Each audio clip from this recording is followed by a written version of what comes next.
Hola, ¿cómo están? Bueno, espero que se escuche bien. Es raro que me conecte en esta hora del día. Les pido disculpas si escuchan algunos ruidos. Tengo acá los vecinos haciendo unos ruiditos. Bueno, la idea de hoy, no sabía si grabarlo. Es un tema, el tema de la grabación es que por ahí no me puedo explayar, tienen que ser videos cortos, o bueno, todo un tema y por ahí soy muy vaga para ponerme a editar. Entonces decidí mejor hacer un vivo y bueno, y que ya quede, ¿no? Bueno, la propuesta de hoy que se me ocurrió, lo vengo postergando por cuestiones de no tener tiempo, es hablarles del pensamiento catastrófico. El pensamiento catastrófico. Ustedes saben que estuve averiguando por internet a ver qué desarrollos había en torno al tema. En realidad a mí se me ocurrió conversar acerca del pensamiento catastrófico debido a que muchos de mis pacientes suelen caer en esa suerte de hábito, ¿no? Ahora vamos a situar un poco cómo pienso yo este síntoma, podríamos decirlo, ¿no? O cómo lo podríamos definir desde el psicoanálisis. La cuestión es que poniéndome a averiguar acerca de los desarrollos sobre la temática, me encontré que la mayoría de los artículos provenían de la psicología cognitivo-comportamental. Me llamó mucho la atención, me dio mucha curiosidad no haber encontrado ningún artículo escrito por parte de un psicoanalista que pudiera decir algo, nunca podemos decir todo, pero que pudiera decir algo acerca de los pensamientos catastróficos. Me llamó muchísimo la atención, porque es algo que en la clínica observamos absolutamente como moneda corriente, digamos, es muy común. Bueno, y la mayoría eran psicólogos cognitivos que hacían una descripción, ¿no?, de los pensamientos catastróficos y daban algunos tips y algunas técnicas para lidiar frente a ellos. Los psicólogos cognitivos asociaban el pensamiento catastrófico a una ansiedad generalizada o a un estado de ansiedad generalizado y también a la depresión, cuestión que yo ya de por sí ahí el cartel de pare, que yo me voy a fabricar un cartel de pare, para pare, ¿no? Para usar con mis pacientes, ante la pare, el cartel, me lo voy a fabricar, lo prometo, cuando tenga tiempo lo voy a fabricar. Bueno, la cuestión es que me llamó mucho la atención eso, ¿no? Que los psicoanalistas no habláramos del pensamiento catastrófico. Bueno, yo acá me iba a poner una cancioncita justamente para introducir al tema y me olvidé. A ver. ¿Se escucha ahí? Bueno. Estaba escuchando Gilda, justamente.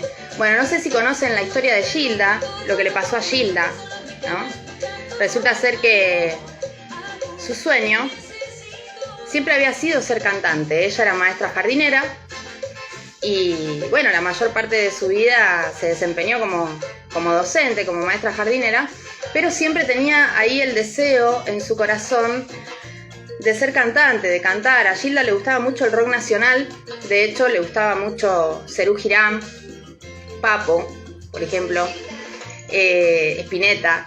Bueno, y ella quería cantar eso, pero se le dio en un momento de su vida la oportunidad de ser la vocalista de una banda de cumbia, por lo cual ella acepta. Y lo que ella hace es muy interesante porque a pesar de tener dudas, por supuesto, ¿no?, y tener que abandonar la estabilidad laboral que tenía con su trabajo de maestra jardinera, da un salto. Entonces abandona su trabajo de maestra jardinera y bueno, y se pone con todo en este proyecto de ser cantante para esta banda de cumbia. Empieza a pasar el tiempo, ella por su carisma y su manera, ¿no?, de transmitir, de cantar tan dulce, tan agradable, empieza a hacerse famosa. No tan famosa como es hasta el día de hoy, pero empieza a darse a conocer, empieza a hacerse conocida. Y en el medio de este camino ascendente hacia la fama que ella está teniendo, ocurre un accidente trágico, ocurre una fatalidad, una catástrofe, en donde estaban viajando para Chajarí, Entre Ríos, y ellos iban en el colectivo con todos los miembros de la banda, e incluso ella iba con sus hijos, me parece, y un colectivo los embiste de frente, un camión los embiste de frente porque el camionero se queda dormido. Y bueno, y es un accidente fatal. Si mal no recuerdo, mueren 7 personas. Entre esas 7 personas estaba Gilda y su hija también. Bueno, eso es una fatalidad. Eso es un accidente, es una fatalidad y es una catástrofe. En cambio, el pensamiento catastrófico es otra cosa. Es otra cosa. En los pacientes nosotros escuchamos que lo dicen con tanta veracidad, con tanta convicción, ¿no? Y nos hablan de cosas que no solo que no pasaron, sino que muy probablemente no vayan a pasar. Ustedes saben que las fatalidades, las catástrofes, no pasan constantemente, ¿no? Tienen que concordar demasiados factores azarosos para que realmente sucedan, ¿no? Bueno, entonces estos pacientes nos hablan de diferentes tipos de catástrofes. Yo hice el intento de reunir algunas, ¿no? Por temas. Diferentes tipos de catástrofes que colapsarían su vida en distintas formas, ¿no? Y creen fervientemente en eso. ¿Qué quiero decir? Creen, piensan, sienten, se comportan como si efectivamente esa catástrofe que imaginan fuese real. Bueno, yo vengo investigando el tema de la imaginación hace bastante tiempo, ¿no? Y el poder que puede llegar a tener la imaginación, ¿no? En nuestra vida. Y sobre todo, cómo participa la imaginación, nuestra mentalidad y nuestra capacidad de imaginación para hacer los cambios que queremos en nuestra vida, en nuestra realidad concreta. Bueno, al margen de esa investigación, precisamente el pensamiento catastrófico es un uso masoquista de la imaginación, absolutamente contrario al uso beneficioso que le podríamos dar. Entonces hay allí, por parte del sujeto, una forma gozosa de configurar su realidad, ¿no? La pregunta es ¿por qué? ¿Por qué? Eso es lo que introducimos del psicoanálisis, ¿no? Bueno, entonces, partiendo de esto que me parece importante, ¿cuáles podrían ser las causas generales del pensamiento catastrófico? El pensamiento catastrófico se instala en la vida de en la mentalidad de una persona como un hábito, como una costumbre, ¿no? Como un mecanismo, inclusive. O sea, es algo en automático que funciona. No es voluntario, sino es un funcionamiento automático a nivel mental. Entonces, podemos situar 2 tipos de causas. Las causas generales y las causas singulares, que ahí se enfoca de lleno el psicoanálisis, ¿verdad? Entonces, dentro de las causas generales, podríamos situar 2. Por un lado, la identificación a las figuras parentales en la primera infancia. Me refiero a que cuando somos niños observamos la forma en que nuestros padres reaccionan a las diferentes situaciones que les toca vivir. ¿Cómo se manejan frente a los problemas los padres? Entonces el pensamiento catastrófico tiene mucho que ver con eso, con cómo yo reacciono a las distintas situaciones problemáticas, conflictivas que a mí se me presentan. Lo curioso del pensamiento catastrófico es que funciona en situaciones que sí presentan un conflicto, pero es un conflicto psíquico. No es un conflicto situacional, ambiental, concreto, real, sino un conflicto psíquico. Y, casualidad de eureka, es siempre el mismo conflicto de base, aunque parezca que cambia. Es siempre el mismo conflicto el que está en juego. Y, por supuesto, no se soluciona, ¿no? Por eso se viene a reeditar una y otra vez el mismo mecanismo de pensar en las peores fatalidades y los peores escenarios que se nos puedan ocurrir. Entonces, una de las primeras causas es la identificación a las figuras parentales, pero en este punto bien específico que tiene que ver con las reacciones ante los acontecimientos. La segunda posible causa general son diferentes vivencias accidentales que hemos tenido y que nos resultaron traumáticas. Y que quizás en esos momentos no pudimos reaccionar como se debe o como decía Freud, acorde a fines. Nos sentimos paralizados. Entonces luego de esas vivencias, experiencias en donde respondimos de manera pasiva, se erige este modo de reaccionar como un mecanismo de defensa, como una medida protectora. Entonces los pensamientos catastróficos son en sí medidas protectoras, que lo que menos hacen es proteger. O sea, pero como causa se erigen como medidas protectoras, son una forma de mecanismo de defensa, un tipo de mecanismo de defensa. Entonces la persona cree que se defiende ante un peligro real, pero en realidad se está defendiendo de un peligro psíquico.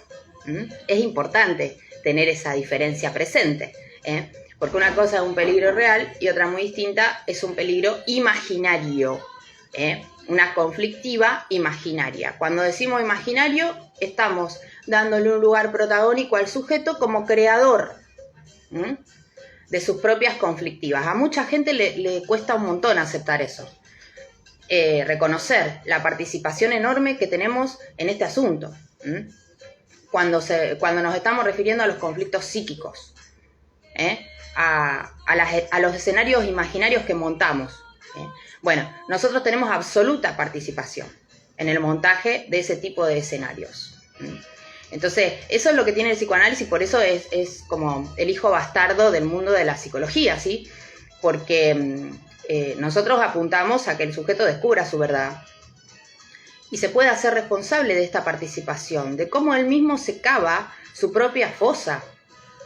Y no contento con eso, luego de haber cavado la fosa y estar tirado en posición horizontal en un pozo, se tira tierra encima. Bueno, entonces es muy importante que el sujeto reconozca eso que está haciendo sin saberlo y por qué está haciendo eso sin saberlo, si no es lo que quiere, por supuesto. Si no quiere terminar enterrado, entonces ¿por qué se entierra cada día, desde que se levanta hasta que se duerme? ¿No?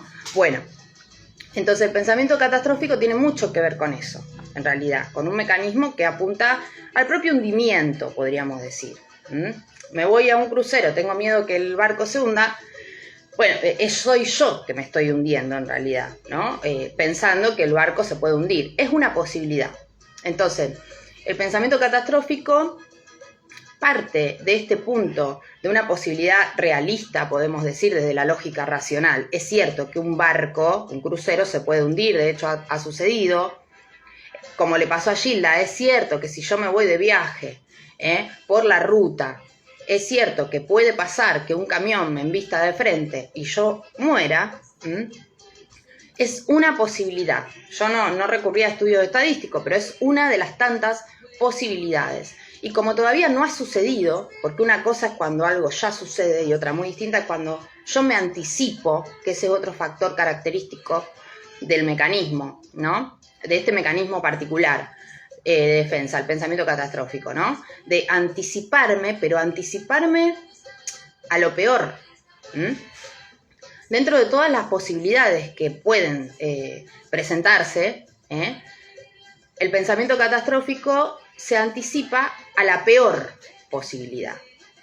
Entonces, el sujeto tiene que estar anoticiado de que dentro de todas las posibilidades, su mentalidad, porque no es solo su pensamiento, es también su cuerpo, son sus emociones, es su cosmovisión del mundo. Su mentalidad apunta a la peor posibilidad. Su mentalidad elige la peor posibilidad. Bueno, entonces, esas dos dentro de las causas generales, decíamos.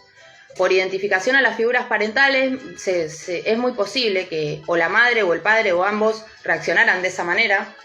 Entonces el niño, bueno, adopta esa misma modalidad de reacción ante los acontecimientos y después ya la incorpora de tal manera que ante todo se maneja de ese modo. Es decir, sea de rendir un examen, sea de hacer un viaje, sea de formar una pareja, o sea, de comenzar una relación, se aplica a todos los ámbitos de la vida, a lo laboral. Hola Sofi, ¿cómo estás? Dice Sofi, ¿qué hacemos con los pacientes que sostienen, me cuesta, no puedo dejar de pensar así? Pero ¿qué es lo que te cuesta? Habría que decirle, ¿no?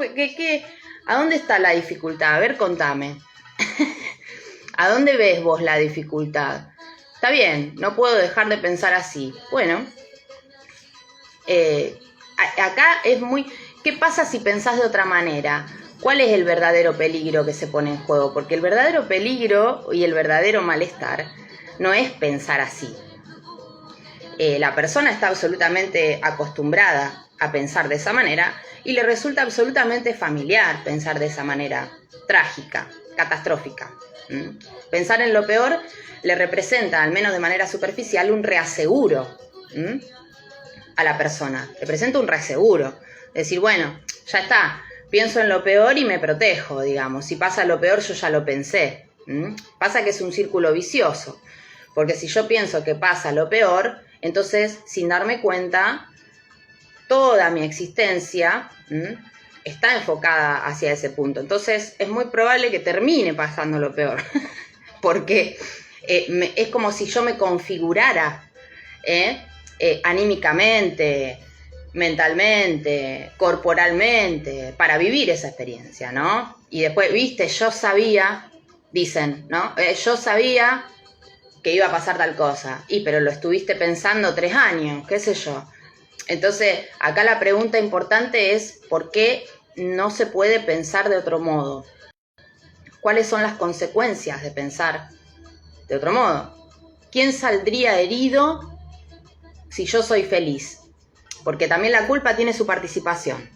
Hola Raúl, ¿cómo estás? Miedos y factor sorpresa, como lo planteaba Freud en el texto Más allá del principio de placer. Claro, esa es la segunda probable causa general, ¿no? Vivencias traumáticas que después nos dejan tan alterados y con esta necesidad extrema, ¿no? De protegernos, una medida preventiva extrema que la empezamos a aplicar a nivel del pensamiento, ¿no? Mediante una anticipación.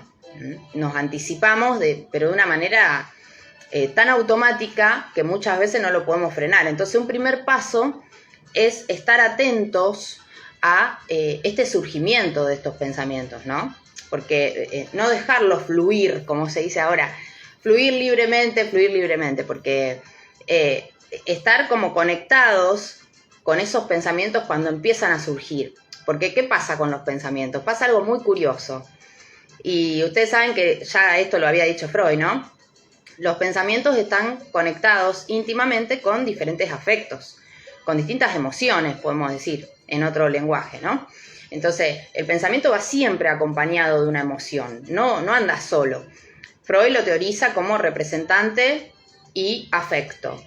El representante y el afecto se combinan y generan un representante de la representación, es decir, una representación psíquica. Y las representaciones psíquicas son bastante pesadas. ¿Qué es lo que las hace pesadas? El afecto, las carga, ¿no? Es como si las cargara, decía Freud.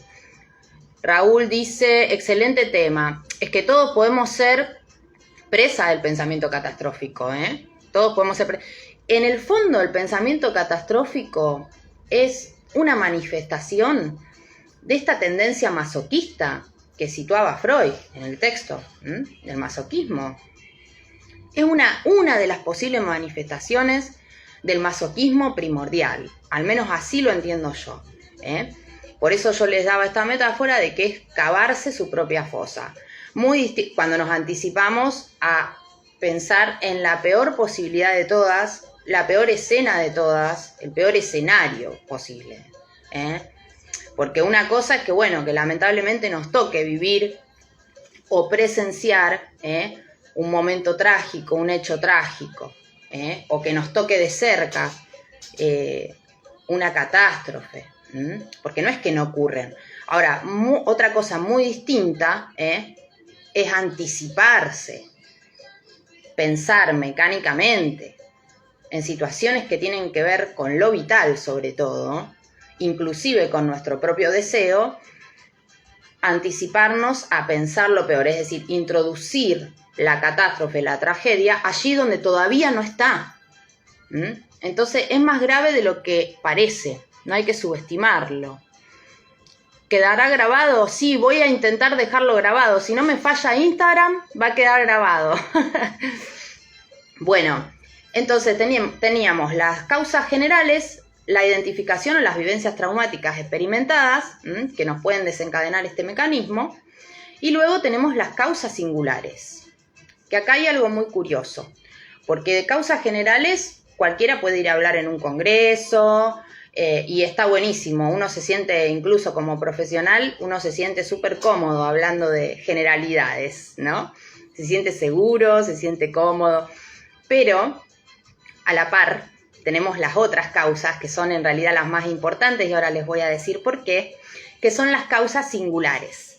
Las causas singulares tienen razones inconscientes que ponen en juego, ¿Y por qué son más importantes las causas singulares que las causas generales?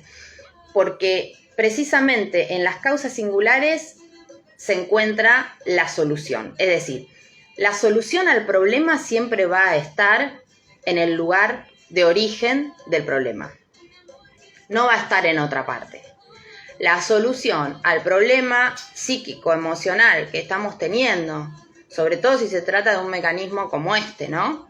Una tendencia a pensar lo peor, que tiene mucha participación de la propia mentalidad, la propia imaginación, el propio vivenciar y cómo hemos interpretado las cosas que hemos vivido. O sea que estamos de lleno ahí como protagonistas, hay que reconocerlos, y el que no le guste está lejos de poder encontrar la solución, el que no pueda reconocer eso, va a seguir padeciéndolo, simplemente, porque justamente en el lugar donde estuvo el problema, en ese mismo lugar está la solución. No va a estar afuera, no va a estar en un retiro espiritual en medio de la montaña, no va a estar en un hechizo, no va a estar en una limpieza de aura, no va a estar en la utilización de piedras energéticas, no va a estar en hacer gimnasia, no va a estar afuera, no va a estar en una pareja que me dé cariño y me contenga, no va a estar en una amiga que me escuche, no va a estar en irme de fiesta y ponerme en pedo, no va a estar afuera la solución. Eso van a ser solamente calmantes, anestesias, paliativos. La solución siempre va a estar en el lugar donde se originó el problema, es decir, en lo inconsciente. Esta tendencia a los pensamientos catastróficos se puede rastrear desde la primera infancia. Me refiero a los 4 años en adelante. Esa es otra. No es que una persona de la nada empieza a pensar en... No, hay antecedentes así, quizás sutiles, desde la primera infancia. Bueno, ¿qué más? Entonces, los pensamientos catastróficos, como les decía, son medidas protectoras. Y ahí nos podríamos preguntar desde el psicoanálisis, ¿frente a qué es lo que se quiere proteger el sujeto? Si no estamos hablando de acontecimientos reales como tal. Entonces, no estamos hablando de peligros reales. Esto a mí me remite mucho al texto Inhibición, Síntoma y Angustia de Freud. No sé si lo tienen presente, ese texto es como, no sé, tiene un montón de elementos súper interesantes para repensar a la luz de nuestros tiempos. Inhibición, Síntoma y Angustia es un texto de 1926 en donde Freud recapitula algunas cuestiones que tienen que ver con su teoría de la angustia. El texto es interesante, tiene su complejidad. Es interesante porque allí Freud sitúa algunos ejemplos clínicos que nos pueden servir para pensar los caminos posibles, ¿no? que puede encontrar un sujeto frente a los peligros inminentes. Entonces Freud es muy taxativo en ese sentido y va a distinguir. Una cosa es el peligro real y otra cosa es el peligro psíquico. Bueno, los pensamientos catastróficos remiten de lleno al peligro psíquico. Entonces, yo les decía, frente a qué es aquello que el sujeto necesita estar protegido, defenderse tanto mediante su pensamiento y su emocionalidad. Porque aunque a ustedes les parezca extraño, muchas veces la persona teniendo miedo se siente protegida. Teniendo miedo a ir a rendir un examen, se siente protegida, se siente segura, ¿no? Y es una gran paradoja, porque con miedo es muy probable que sea lo que sea que estemos haciendo, no nos salga del todo bien, porque es una configuración emocional que genera demasiado nerviosismo, genera demasiada incomodidad, y todas las cosas que se hacen bien, que se realizan correctamente, ustedes hagan memoria, incluso en sus propias vidas, en sus propias experiencias. ¿Cuáles fueron las cosas que mejor hicieron, que mejor les salieron? Y van a hacer cosas que ustedes estaban haciendo en un gran estado de relajación. Sea porque no les importaba. Vieron que cuando a uno no le importa tanto algo, está como tranquilo, relajado, total, no me importa. O sea, cuando uno ya lo da por perdido, como diciendo, da igual. Da igual si sale bien o mal, o sea, uno está relajado. Entonces ahí las cosas salen bien. Es curioso. Y cuando estamos inquietos, estamos ahí como en medio de un laberinto mental y caemos en esto, y si pasa esto, y si pasa lo otro, y mirá si y estoy bien, y mirá si estoy mal, y mirá si no estoy a la altura, y mirá si me pregunta esto, y mirá si me dice aquello, y mirá, ahí ya estamos al horno. Ahí ya estamos al horno porque ya no estamos en una situación de tranquilidad, entonces es muy probable que cometamos errores catastróficos en algunas ocasiones. Catastróficos, como perder la llave, como ir caminando por la calle y seguir de largo y perder el tiempo. Empezamos a perder cosas cuando no queremos perder. Cuando no queremos perder y no nos podemos relajar en ese punto de que hay cosas que pueden ser perdidas, incluso hay cosas que ya están perdidas de manera irrecuperable, y eso nos relaja paradójicamente. Entonces, cuando no queremos perder nada, cuando queremos tener todo bajo control, bajo la mira, milimétricamente asentado en un papel calculado, cuando caemos en esa posición, entonces, es cuando cometemos los peores errores de nuestra vida. Es una paradoja. Cuando nos obsesionamos por no cometer errores, es cuando cometemos los errores más catastróficos de nuestra vida. Estoy leyendo acá los comentarios. Hola Marce, ¿cómo estás? Entonces, ¿de qué es aquello que se quiere proteger la persona? Nada más ni nada menos que la castración misma. La función de la falta misma es lo que representa el centro del problema, en realidad. Es decir, cómo esta persona hipotética, que es presa de los pensamientos catastróficos, se está relacionando, de manera inconsciente, por supuesto, con la función de la falta. ¿De qué manera se relaciona? Como evitación. Busca evitar ser afectada por la función misma de la falta. Porque no es conveniente este mecanismo de defensa. Porque la función de la falta es una función estructural. O sea que todo ser humano estaría habitado de distinta manera por la función de la falta. No lo podemos evitar a eso.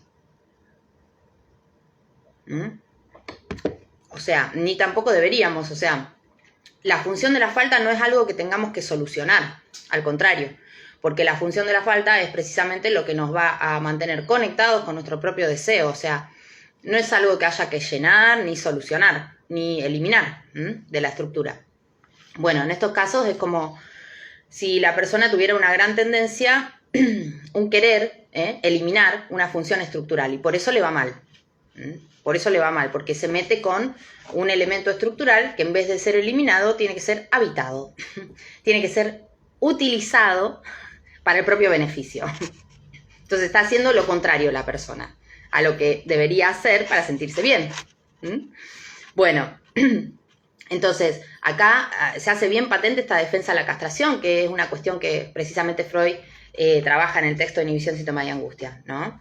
Entonces, esta persona X, hipotética, no quiere entonces que falte nada, o bien cree que puede hacer que nada falte, ¿eh? Es decir, pensando en los peores escenarios, cree que así va a evitar que algo pueda fallar, ¿eh? Y muy por el contrario, obtiene el resultado opuesto la persona, ¿no?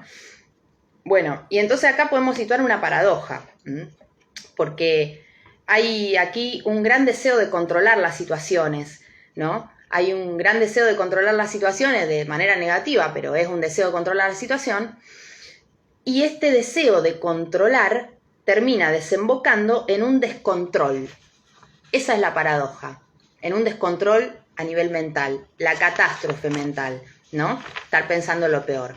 Bueno, la catástrofe entonces, si lo pensamos en sentido común, es algo que va a ocurrir, es algo que ocurre y es de fuerza mayor, es decir, es algo inesperado, es un caos inesperado que ocurre y es de fuerza mayor, es decir, es algo que los seres humanos no podemos controlar o no pudimos controlar. Esa es otra. ¿Cómo cae la persona en esto de, si yo ese día en vez de salir a las 16 horas, hubiera salido a las 17? Si yo ese día en vez de salir a las 16, hubiera salido a las 15:30. Bueno, el hubiera, ¿no? El hubiera también es muy común en este tipo de sintomatologías, ¿no? Y el hubiera es un imposible.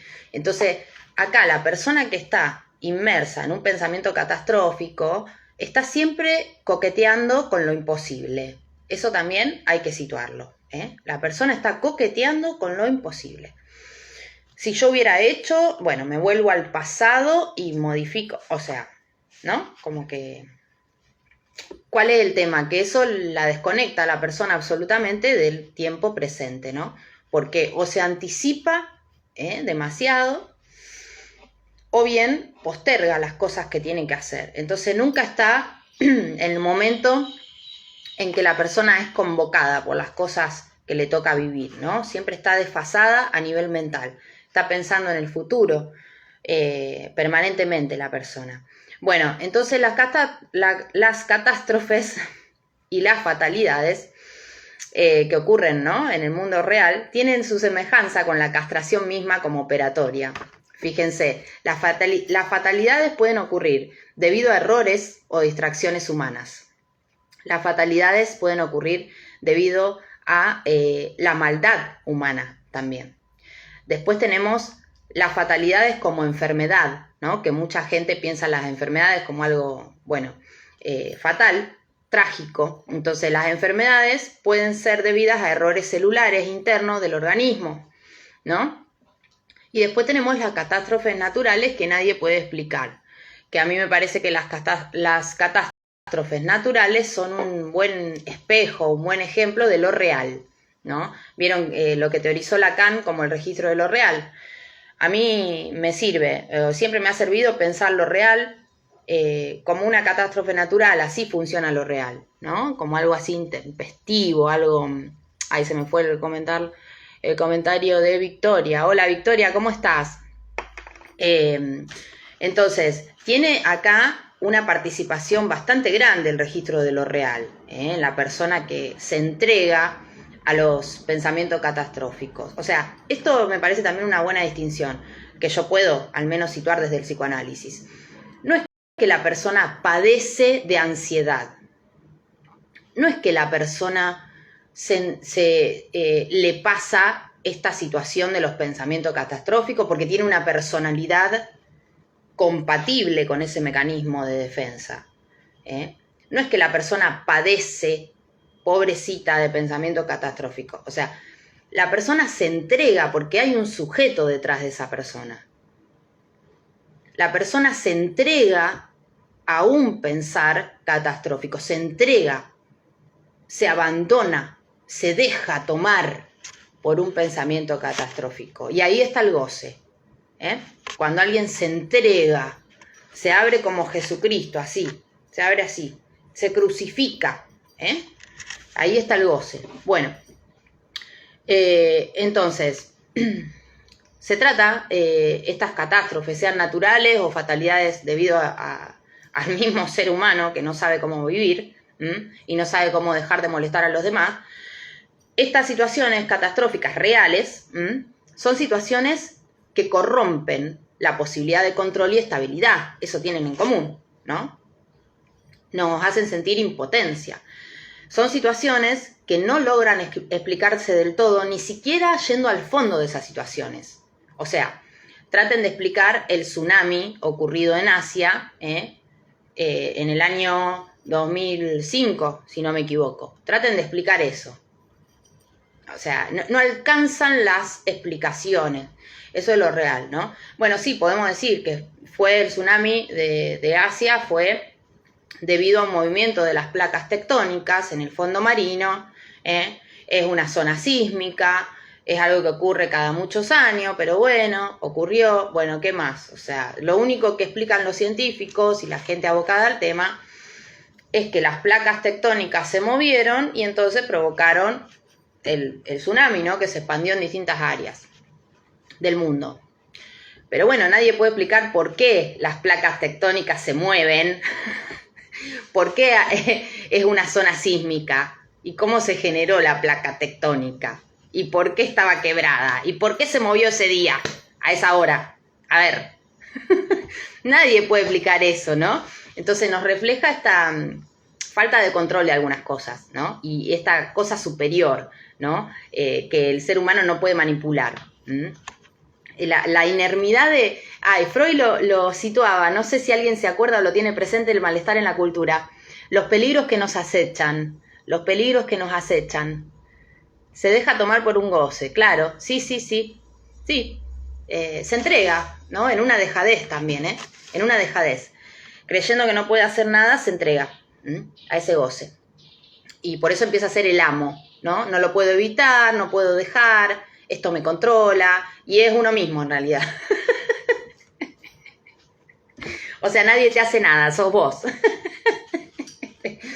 Es que no lo puedo controlar, no puedo dejar de pensar, ¿no? ¿No? Como si fuese un amo, es una entrega, ¿no? Bueno, por eso yo les daba la metáfora del mismo Jesucristo, ¿no? La crucifixión mental. No puedo hacer otra cosa, ¿eh? Por eso digo, la impotencia está muy vinculada, ¿no? A esto. Bueno, son cuestiones que no pueden explicarse del todo. Y después son situaciones que a su vez nos presentan la idea de un límite absoluto, ¿no? Aquello que no podemos trascender. Por eso tiene una conexión con el registro de lo real.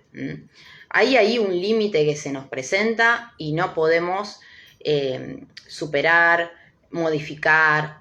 Bueno, eso son las catástrofes reales. Y el pensamiento catastrófico juega un poco con eso.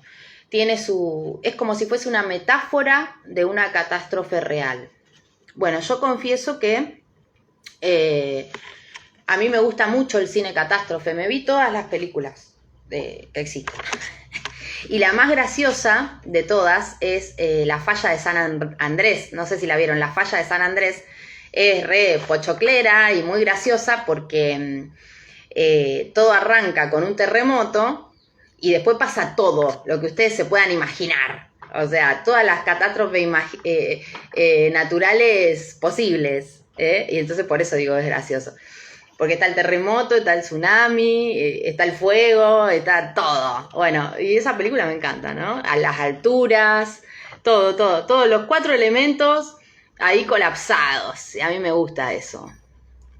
Victoria. Me gusta que quede en la película, no me gusta yo hacerme la película, ¿se entiende? Yo disfruto de una película que presenta escenarios catastróficos. La verdad lo disfruto, ¿no? ¿Para qué les voy a mentir? Ahora, muy distinto es que eso esté en mi pensamiento, ¿no? Dice Victoria, ¿cómo pensás ese dejarse tomar por un goce con el lugar del amo? Claro, es que cuando uno se deja tomar por un goce, empieza a funcionar esta dialéctica tan conocida del amo y el esclavo, ¿no? El sujeto queda muy pasivizado y, por así decir, objetalizado por su propio síntoma, ¿no? Entonces, siente y cree que no puede salir de esa situación de pasividad, ¿no? Hay un amo que comanda su vida, controla sus pensamientos, controla sus sentimientos. Esto también se observa mucho en los neuróticos obsesivos. El amo pensamiento. El pensamiento le comanda todo y no lo puede absolutamente ordenar a ese pensamiento, ¿no? Pero bueno, el sujeto, digamos, cuando se entrega a un goce, se ubica como esclavo de sí mismo, en realidad. Esclavo de sí mismo. O sea, que es lo opuesto a la libertad, podríamos decir, ¿no? Bueno, entonces, en esto que decíamos, hay una dialéctica, entonces, que se establece a nivel estructural entre lo real, lo simbólico y lo imaginario, ¿verdad? Bueno, lo simbólico es lo que viene a ordenar un poco lo real, nunca del todo, pero un poco lo ordena. Le va estableciendo contornos, límites, para que no se desborde en caos. Entonces acá algo pasó también, con la gente que cae en el pensamiento catastrófico, algo pasó con el registro simbólico que no puede ahí modular las imaginaciones, no puede ponerle un punto de basta, no puede ponerle un punto, la persona se entrega porque no puede ponerle un punto, es decir, ay, bueno, mirá si hay un accidente, ay, basta, deja de pensar eso, ¿no? Como que, bueno, sí, punto. La persona no hace ese corte de poner un punto, se entrega y empieza a proliferar el pensamiento trágico, ¿no? Bueno, entonces yo les dije hace un momento que se trata de un conflicto psíquico en estos casos, no de un problema real o un conflicto real, concreto, sino de un conflicto psíquico. Entonces, ¿entre qué y qué estaría el conflicto psíquico? El problema está entre lo real pulsional, lo real del cuerpo, y la castración como operación simbólica, que lo va a regular a lo real del cuerpo, lo real pulsional.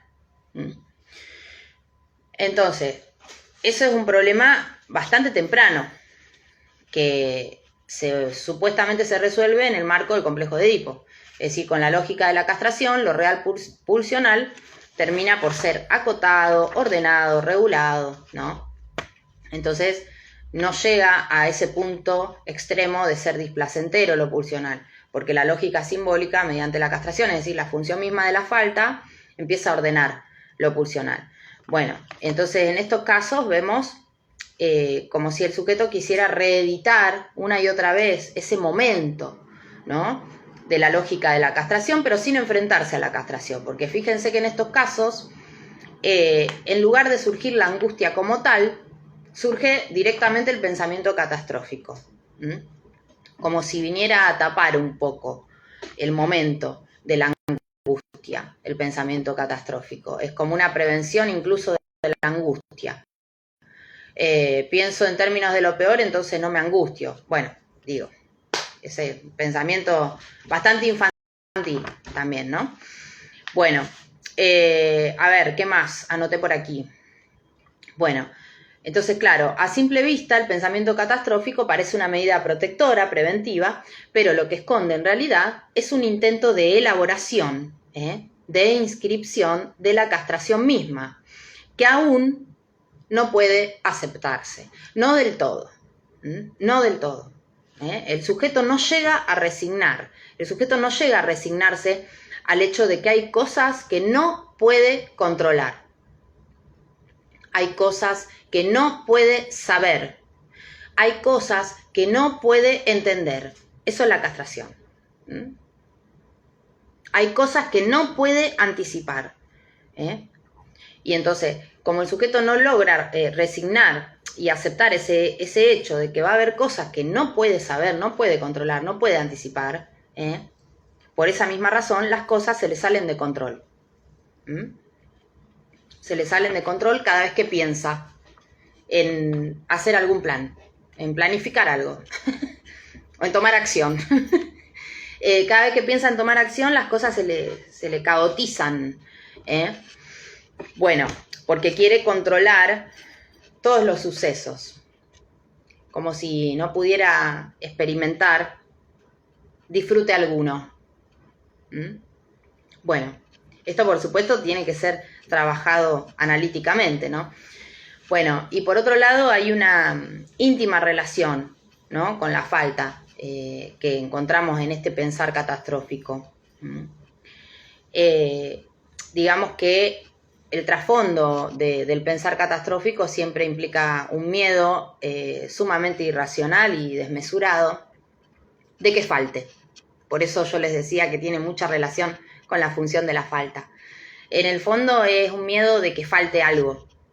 Puede faltar la salud, puede faltar una persona, puede faltar el amor de una persona, puede faltar el amor del super yo también, ¿no? Es decir, la reputación que uno tiene.